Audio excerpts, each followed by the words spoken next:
What is your life's blueprint? By Martin Luther King Jr. Listen to this personal development advice daily. And help welcome our honored, distinguished guest, the Reverend Dr. Martin Luther King.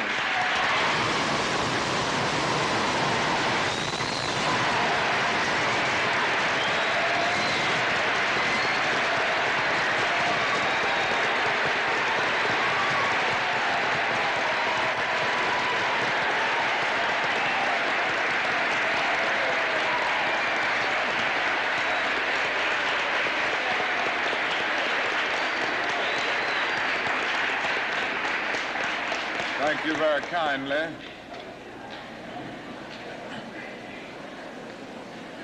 Principal Fornese, Mr. Williams, members of the faculty and members of the student body of Barrett Junior High School, ladies and gentlemen.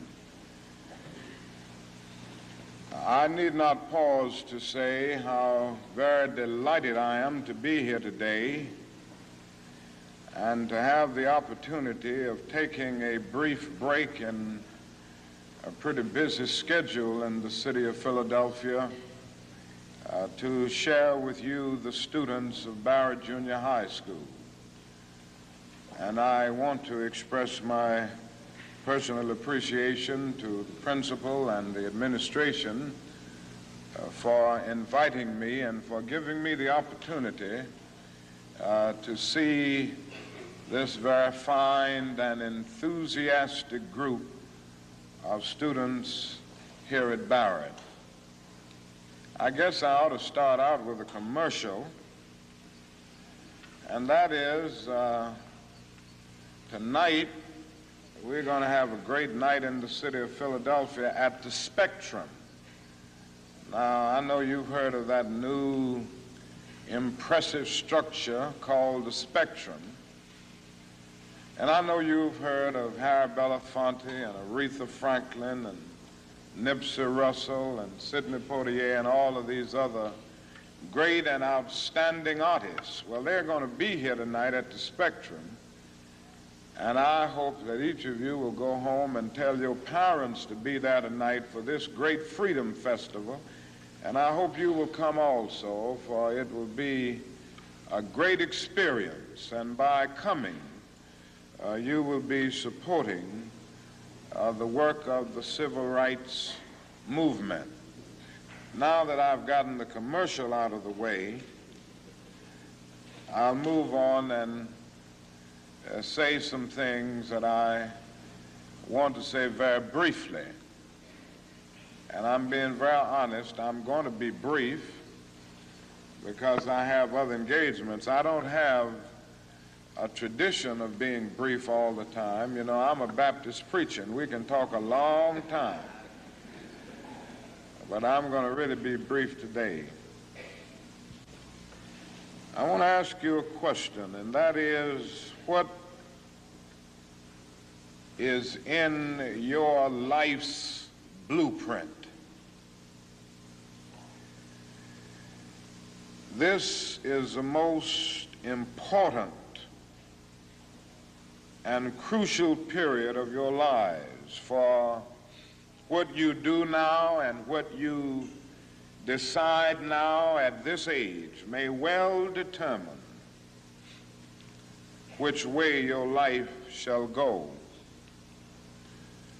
And whenever a building is constructed, you usually have an architect who draws a blueprint.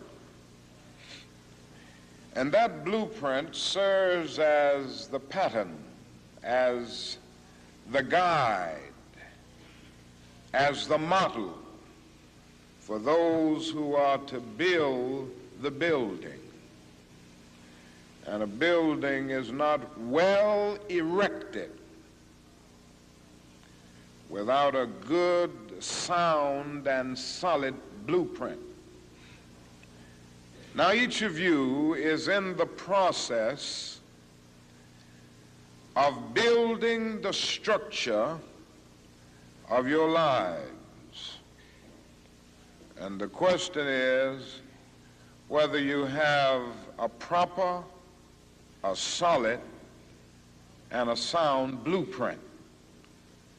And I want to suggest some of the things that should be in your life's blueprint.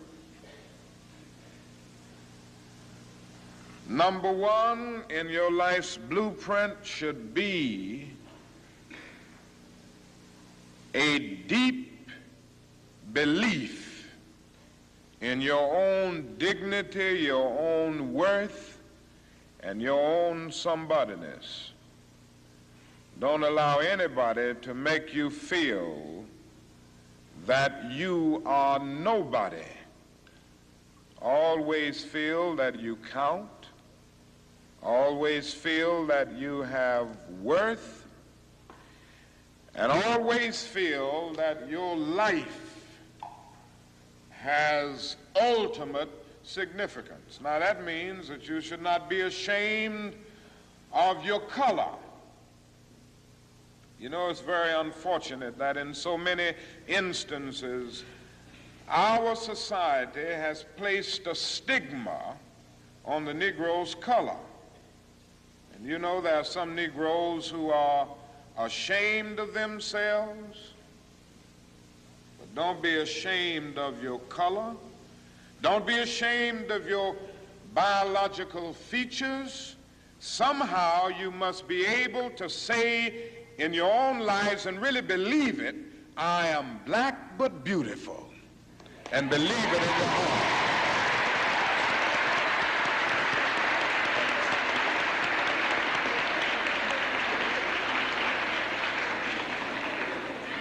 And therefore, you need not be lured into purchasing cosmetics advertised to make you lighter.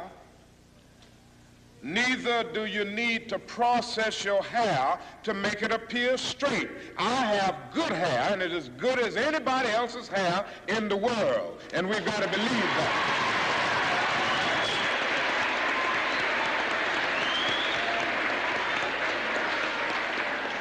Now, in your life's blueprint, be sure that you have that a principle of somebodyness. Secondly,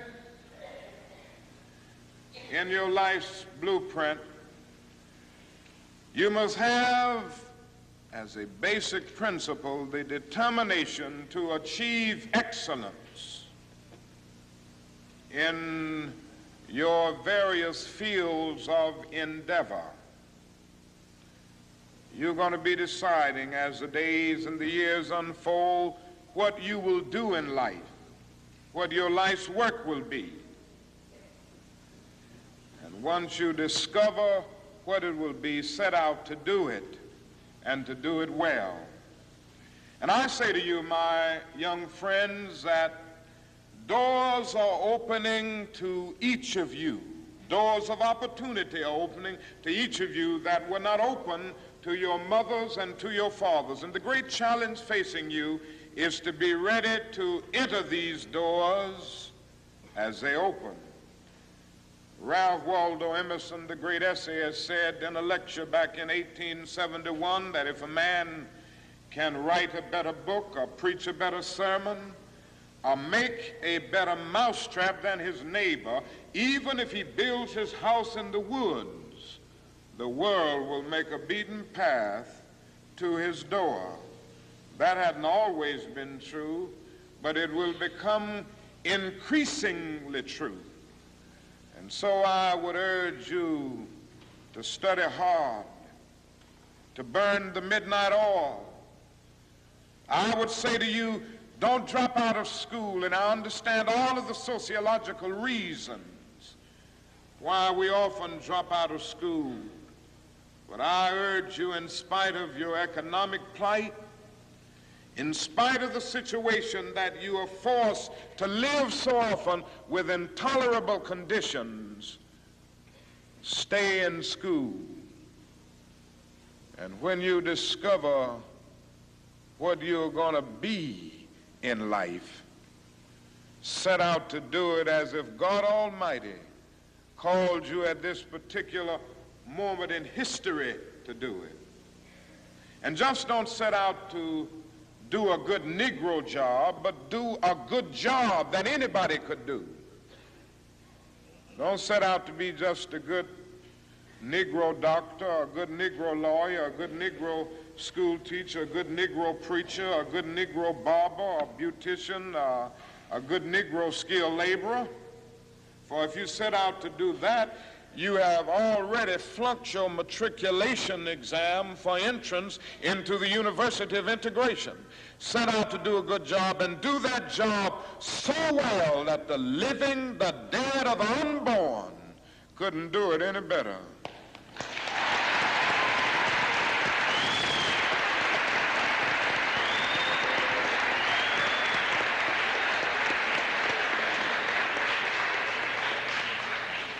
If it falls your lot to be a street sweeper, sweep streets like Michelangelo painted pictures.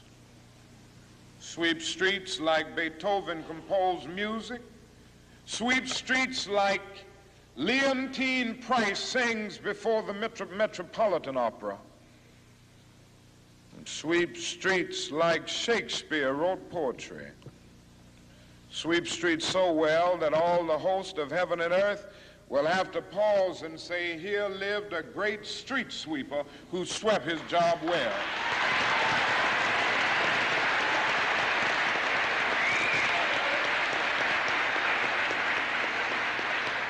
If you can't be a pine on the top of the hill, be a scrub in the valley. But be the best little scrub on the side of the rill. Be a bush if you can't be a tree. If you can't be a highway, just be a trail. If you can't be the sun, be a star. For it isn't by size that you win or you fail. Be the best of whatever you are.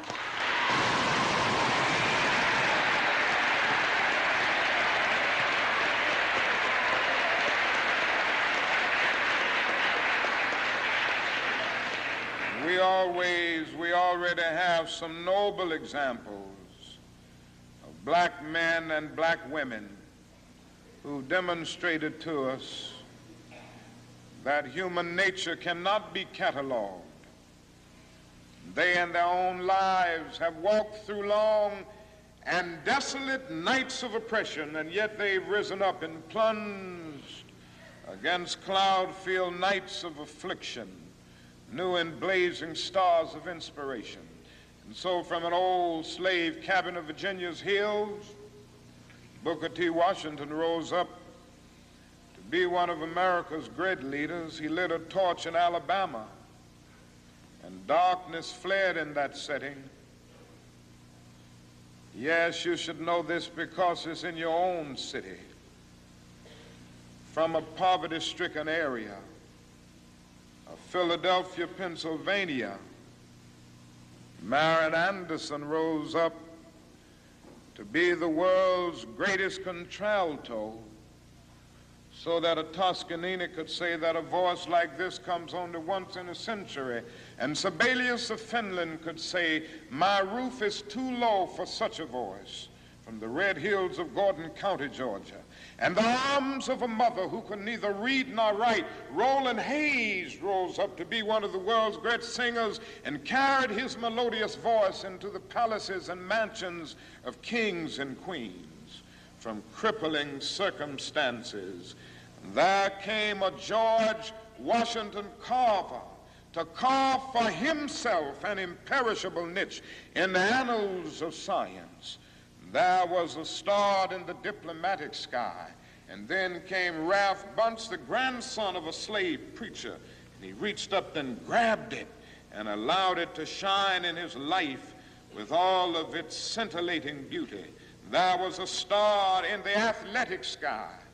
And then came Jackie Robinson in his day and Willie Mays in his day with their powerful bats and their calm spirits. Then came Jesse Owens with his fleet and dashing feet. Then came Joe Louis and Muhammad Ali with their educated fists. All of them came to tell us that we can be somebody, and to justify the conviction of the poet, fleecy locks and black complexion cannot forfeit nature's claim. Skin may differ, but affection dwells in black and white the same. And if I were so tall as to reach the pole, or to grasp the ocean at a span, I must be measured by my soul. The mind is the standard of the man. And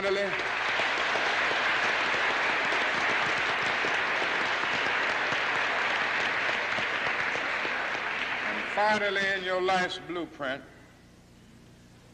must be a commitment to the eternal principles of beauty, love, and justice. Don't allow anybody to pull you so low as to make you hate them. Don't allow anybody to cause you to lose your self-respect to the point that you do not struggle for justice. However young you are, you have a responsibility to seek to make your nation a better nation in which to live. You have a responsibility to seek to make life better for everybody. And so you must be involved in the struggle for freedom and justice. Now, in this struggle for freedom and justice, there are many constructive things that we all can do and that we all must do. And we must not give ourselves to those things which will not solve our problems. You've heard the word nonviolent and you've heard the word violent. I happen to believe in nonviolence. We struggle with this method with young people and adults alike all over the South, and we have won some significant victories, and we've got to struggle with it all over the North because the problems are as serious in the North as they are in the South. But I believe as we struggle with these problems, we've got to struggle with them with a method that can be militant, but at the same time does not destroy life or property. And so our slogan must not be burn, baby, burn. It must be build, baby, build. Organize, baby, organize.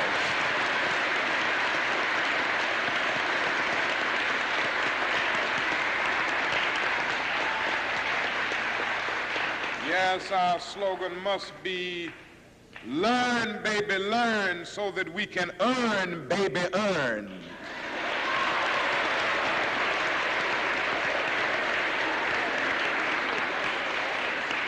And with a powerful commitment, I believe that we can transform dark yesterdays of injustice into bright tomorrows of justice and humanity. Let us keep going toward the goal of selfhood, toward the realization of the dream of brotherhood, and toward the realization of the dream of understanding goodwill. Let nobody stop us. I close by quoting once more the man that the young lady quoted, that magnificent black bard who has now passed on, Langston Hughes. One day he wrote a poem entitled Mother to Son. And the mother didn't always have her grammar right, but she uttered words of great symbolic profundity.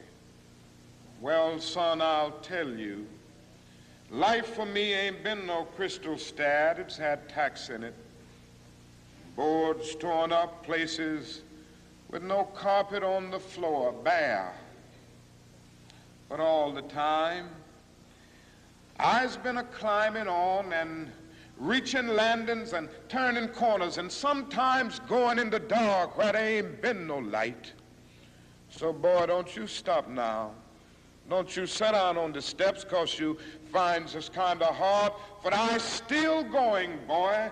I's still climbing. And life for me ain't been no crystal stair. Well, life for none of us has been a crystal stair, but we must keep moving. We must keep going. If you can't fly, run. If you can't run, walk. If you can't walk, crawl, but by all means, keep moving.